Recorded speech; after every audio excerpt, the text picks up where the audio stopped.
if you have a minimum wage, and in some countries there is a standard minimum wage across the economy. In some countries they have what we call a progressive minimum wage or sectoral minimum wage, which then is like, okay, so domestic workers must be paid this much, factory workers must be paid this much, security guards must be paid this much. So that breaks up the economy into different sectors and sets the sort of a bit of a value towards different jobs. But that helps to increase the wages or the incomes of those even in the informal sector, because it provides a benchmark. So even if you say domestic workers must make, I don't know, $100 a month, even if you don't have a contract, but if your employer says, well, how much do I pay you? You know what to say, because that's what the official salary is for your occupation.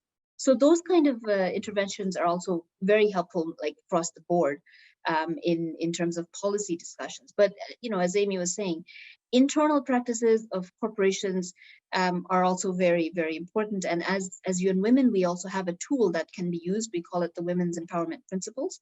And again, you can look that up. It's weps.org, weps.org. And there we have a tool, basically a checklist that organizations can look through and it helps them to do a self-analysis. And it looks exactly at, the recruitment practices, the work-life balance issues. If someone's child is sick and needs to stay home from school, is it the woman who stays home or is it the man who stays home? What is the extent, is it acceptable in that organization for the dad to say, my kid is sick, I need to go home? These kind of things. So it helps to measure all of these and then helps them sort of figure out what they can do about it. And again, these are sort of internal reflections, and it does make business sense, because we've seen that when these sort of when an employer is more aware of the humanity of their employees, it makes people more dedicated to the job. You actually have less sick days, less unexplained absences, less staff turnover. Because people enjoy and are feel respected and valued in that organization. But it also makes sense for the bottom line. So it does also have, better corporate governance practices that have implications for shareholders, in the stock market. So the evidence shows that when you have better employers, it does make business sense. Especially when you're looking at gender equality in the workplace.